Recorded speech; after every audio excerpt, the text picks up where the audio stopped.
Global oil prices fall, Nigeria catches cold as its budget takes a direct hit. Despite the geopolitical tensions in Venezuela, Iran and the Black Sea, which have sent prices up, there are still concerns of a looming supply glut when the tensions die down and Venezuelan oil especially hits the market. Already demand is weak and the market is contending with an ongoing supply surplus of 2.3 million barrels per day. Goldman Sachs is already forecasting Brent and WTI could average $56 and $52 per barrel, way below Nigeria's budget benchmark of $60. So the fact that we are seeing slowdown in economic activities in major consumer nations will mean that demand for input material will continue to moderate. And that's why, as long as even OPEC members continue, and OPEC and other members continue to even supply their current level of production, we are going to have possibly an imbalance between demand and supply because ordinary demand has slowed down. Not because of Venezuela. I think the level of investment required to bring Venezuela oil back into the market at a higher volume will not be something that we accomplish in the next 1 year. So I don't think the challenge we're going to have with oil prices will come from Venezuela. It come from the U.S. trade policies that have constrained demand exports by most countries and slow down economic productive activities in almost all the major economies of the world. Nigeria's challenge is not just price, but also volume.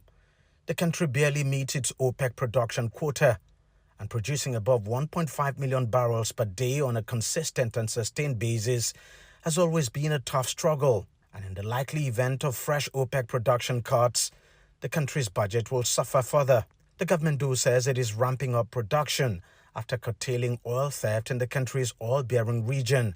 It says it hopes to hit 2 million barrels per day by 2027. When we say increasing production, it sounds simple, but there's a lot that goes into it. It means attracting the right investment to increase production, whether it's oil or gas. We're hoping to, achieve at least 1.8 million barrels, per day in terms of oil production, as well as further increase in terms of gas production as well. But not many are optimistic about the government projection on production. Increasing our crude oil production by over 200 to 300,000 barrels in a single year average will be a tall call. So we may also struggle to achieve the budget for crude, which also takes you to another issue of negative volume variance. If you add these two negative variances, you're going to have a major decline or a major shortfall in government revenue, which is similar to what we saw last year. So if that repeats this year, the government will struggle to meet its budgetary obligations, and that will constrain economic growth.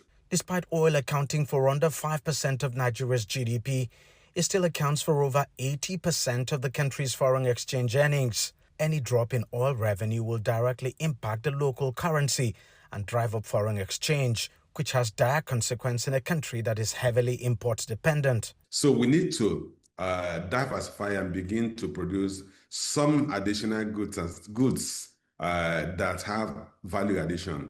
We've seen some marginal improvement in export of agricultural produce, but we need to get to the point of beneficiation where we export finished goods. And that's the way out of the current quagmire where Nigeria relies almost 80% to 90% on oil exports. Nigeria's oil problem is no longer just about barrels of oil in the ground, but about a global market it does not control. As the 2026 budget takes shape, analysts say the real test for policymakers will be whether the cycle of vulnerability finally forces deeper economic reform or simply another round of fiscal adjustments. Deji Bademasi, CGTN, Lagos, Nigeria.